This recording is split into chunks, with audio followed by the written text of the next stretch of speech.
Everyone, কেমন আছো তোমরা সবাই? আশা করি তোমরা সকলেই ভালো আছো। আমিও খুব ভালো আছি। আজকে আমি নতুন একটা বিষয় নিয়ে আসলাম তোমাদের সামনে। সেটা হচ্ছে কিভাবে ট্রান্সলেশন করতে হয় বা অনুবাদ করতে হয়। এটা বাংলা থেকে ইংরেজি বা ইংরেজি থেকে বাংলা, তোমরা যে কোনোটাই শিখতে পারবে। এবং এটা এত গুরুত্বপূর্ণ একটা গ্রামার যে এই অনুবাদ করতে পারলে বাংলা থেকে ইংরেজি বা ইংরেজি থেকে বাংলা, এইটা যদি তোমরা করতে পারো তাহলে যে কোনো গ্রামার তোমার কাছে খুব সহজ হয়ে যাবে, খুব ইজি হয়ে যাবে এবং খুব কমফোর্টেবলি এটা করতে পারবে। তো কথা না বাড়িয়ে আজকে আমি আমার ক্লাসটা শুরু করছি। আমি লেকচারার প্রণব সেন। আজকে কিভাবে এটা সমাধান করতে হয়, কিভাবে অনুবাদ করতে হয়, এটা আমি বিস্তারিত করে বলবো। তোমরা ভিডিওটা স্কিপ না করে মন দিয়ে কথাগুলো শোনো এবং আশা করি তোমরা খুবই উপকৃত হবে। এবং এবং যারা বিশেষ করে যে কোনো ক্লাস বা যারা ইংরেজিটা মূলত শিখতে চায় এবং ইংরেজি না শিখলে ক্যারিয়ার করা যায় না, বিশেষ করে কোনো কাজই ঠিকঠাক করে করা যায় না। তো যাই কথা না বাড়িয়ে আমরা ভিডিওটা শুরু করি। তো দেখো, প্রথমে আমি এখানে একটা টপিক লিখে রেখেছি। এটা যে কোনো টপিক হতে পারে। আমি একটা বিষয় এখানে তোমাদের সামনে নিলাম। সেটা হচ্ছে বই মেলা বা বুক ফেয়ার, এটার উপরে ভিত্তি করে একটা টপিক। তো এখানে আমি টোটাল বিষয়টা পড়াই এবং দেখো কিভাবে এর অর্থগুলো বের হয় সেটা একটু খেয়াল করো। প্রথমে দেখো, নাওএডেজ, আজকাল, বুক ফেয়ার, বইমেলা আর বিকামিং হচ্ছে, যেহেতু কন্টিনিউয়াস টেন্স তাই আমি এখানে হয় না বলে হচ্ছে বললাম, মোর পপুলার, অনেক জনপ্রিয়, উইথ দ্য জেনারেল মাস, সাধারণ জনগণের কাছে। এবার এই কথাগুলো তুমি একবারে সাজাও। নাওএডেজ, আজকাল, এই যে আমি এখানে লিখে রেখেছি আজকাল, নাওএডেজ, আজকাল, বুক ফেয়ার, বইমেলা, এটা এখানে সাবজেক্ট, আর বিকামিং হচ্ছে, বইমেলা হচ্ছে। বইমেলা, এই যে হচ্ছে কথাটা কিন্তু ভার্ব সকলের পরে যায়, তাই সেটা তোমরা এটা সুন্দর করে সাজিয়ে নিও এবং কিভাবে সাজাতে হয় ও সাজাতে সাজাতে তুমি এই জিনিসটা বুঝতে পারবে যে কিভাবে এটা সাজাতে হয়। তো নাওএডেজ, আজকাল, বইমেলা আর বিকামিং মোর পপুলার, বইমেলা অনেক জনপ্রিয় হচ্ছে, উইথ দ্য জেনারেল মাস, সাধারণ জনগণের কাছে। এইটা গেল প্রথম বাক্য। এই বাক্যটা, তো আমি কিভাবে এটা অর্থ বের করলাম আশা করি তোমরা বুঝতে পেরেছ। এবার আমরা পরের বাক্যটা দেখি।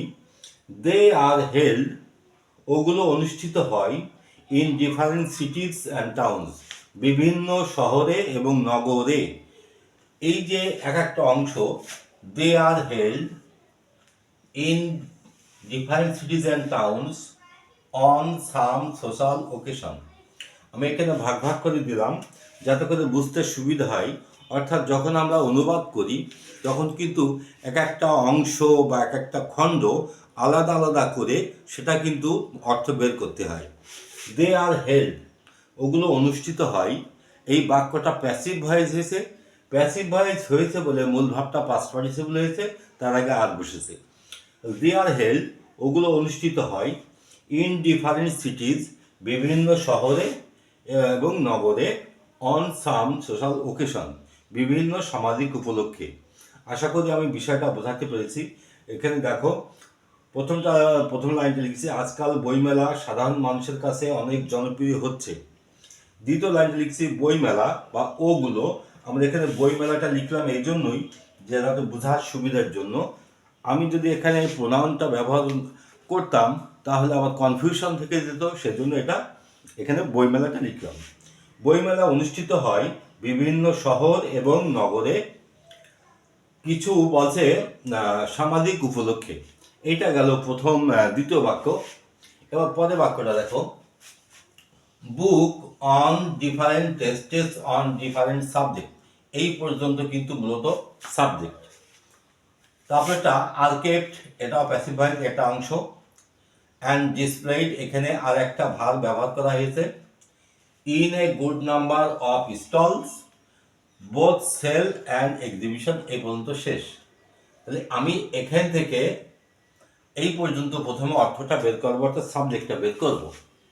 বুক অন ডিফারেন্ট টেস্ট, বিভিন্ন ধরনের বা স্বাদের বা রুচির বলতে পারো, এখানে বিভিন্ন ধরনেরই বলতে হবে। অন ডিফারেন্ট সাবজেক্ট, বিভিন্ন বিষয়ের উপর বিভিন্ন ধরনের বই, বিভিন্ন বিষয়ের উপর বিভিন্ন ধরনের বই, এইটা কিন্তু এখানে সাবজেক্ট। পরেরটা লেখা আছে আর কেপ্ট অ্যান্ড ডিসপ্লেড, এখানে ডবল ভার্ব ব্যবহার করা হয়েছে। তাহলে আর কেপ্ট অ্যান্ড ডিসপ্লেড এইটা দুটোই কিন্তু এটা প্যাসিভ ভয়েসে করা।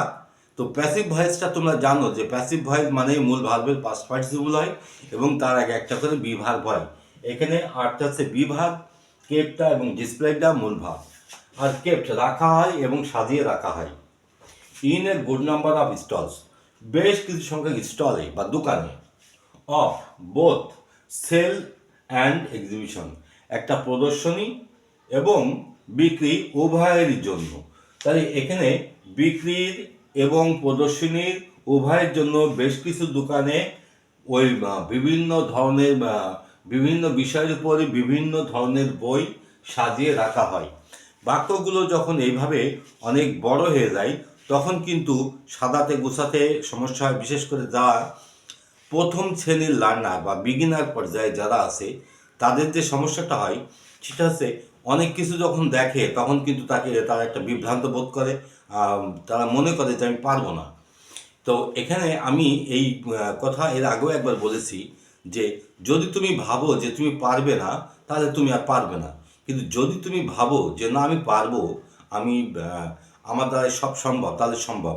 তো এই যে আমাদের ভিতরে আমি পড়াতে পড়াতে আর একটু বাইরে চলে গেলাম যে পারবো না আর পারবো, একটা নেগেটিভ একটা পজিটিভ। যদি তুমি হ্যাঁ ধর্মী চিন্তা করো তাহলে তুমি সমস্ত কিছুরই পারবে। যদি তুমি মনে করো তুমি পারবে না তাহলে তুমি আর পারবে না। এই ছোট্ট একটা বিষয় আমি প্রত্যেকটা শিক্ষার্থী বা লার্নারের কাছে এই এই জিনিসটা পৌঁছে দিতে চাই যে স্কিল ছাড়া বা দক্ষতা ছাড়া তুমি এই সমাজে টিকে থাকতে পারবে না।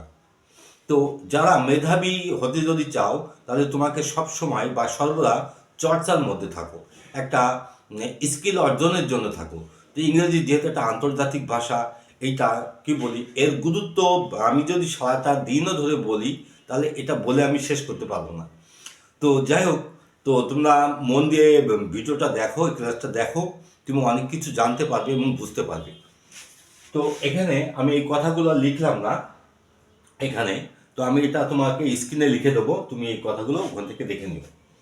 পরেরটা দেখো, পরেরটা বলছে আবার এখানে বাক্যটা শেষ হয়ে গেছে, এবার এখান থেকে শুরু। The stalls of different shapes and forms, এখান থেকে এইটুকু, এই যে এখান থেকে এইটুকু, এটা টোটাল একটা সাবজেক্ট, এইটুকু সাবজেক্ট। তাহলে দি স্টলস মানে দোকানগুলো, of different shapes and forms, বিভিন্ন ধরনের এবং রকমের, বিভিন্ন ধরনের এবং রকমের দোকানগুলো।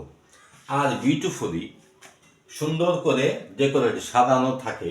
এই বাক্যটাও প্যাসিভ ভয়েস এবং এটা অ্যাডভার্ব, এটা মূলভাবে পাস্ট পার্টিসিপল হয়েছে।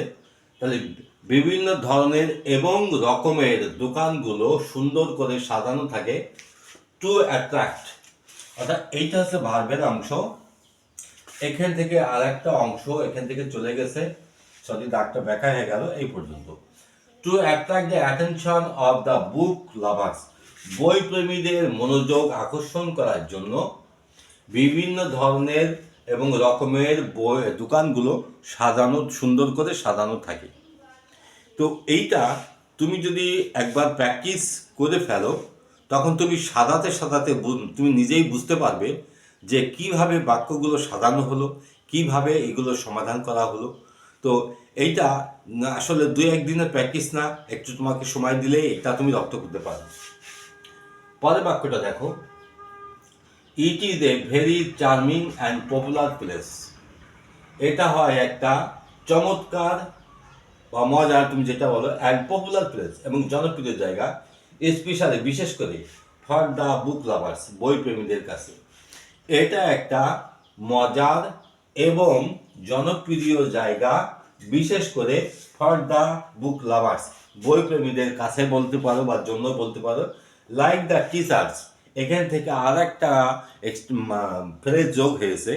তো এখানে একটা কথা বলে রাখি, ফ্রেজ আমরা যখন বাক্যগুলো খুব বড় বড় দেখি, আসলে এই বড় বড় বাক্যগুলো তৈরি হয় কিন্তু মূলত ফ্রেজের কারণে। তার মানে ফ্রেজটা বড়, বাক্যগুলো বড়। ফ্রেজটা সাবজেক্ট অবজেক্ট ফ্রেজ এবং সাবজেক্ট ভার্ব অবজেক্ট এর সাথে যোগ করা হয়। মূলত বাক্যের অংশ কিন্তু মূলত বলা হয় সাবজেক্ট ভার্ব হলে বাক্যটা হয়ে যায়। এরপরে অবজেক্টটা বসে, সেটা প্রয়োজনে বসে। ফ্রেজটা বসে, এটাও প্রয়োজনে বসে।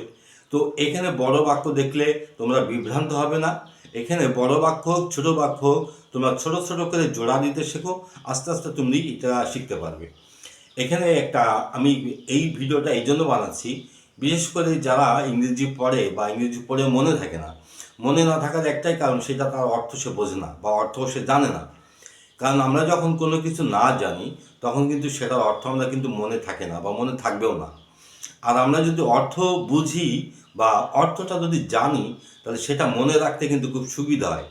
তো যারা বিশেষ করে ইংরেজি পড়ে, সে রচনা হোক, প্যারাগ্রাফ হোক, যে কোনো টপিক হোক, তো এইভাবে তুমি অর্থগুলো বের করতে পারবে। আর অর্থগুলো যখন বের করতে পারবে তখন একদম ইজি হয়ে যাবে, একদম সহজ হয়ে যাবে, তোমার পড়তেও ভালো লাগবে। তো এইটা, তো এইভাবে তুমি প্র্যাকটিসটা করো। পরের বাক্যটা আসছে, দেখো আমরা এই বাক্যটা এই পর্যন্ত শেষ হয়ে গেছিল। এবার লাইক দ্য টিচার্স এখান থেকে যোগ করা আছে, বলতে শিক্ষকদের মতো। এখানে লাইক মানে কিন্তু মতো বোঝা হয়েছে।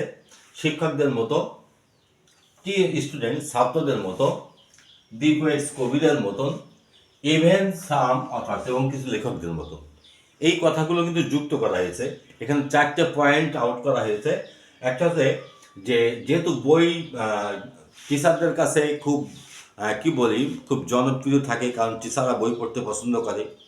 আবার কবিরা তো বই পড়তে পছন্দই করে, তারপরে লেখকরা বই পড়তে পছন্দ করে। তো এই ছাত্ররা আবার কিছু কিছু মেধাবী ছাত্র আছে যারা বই পড়তে পছন্দ করে।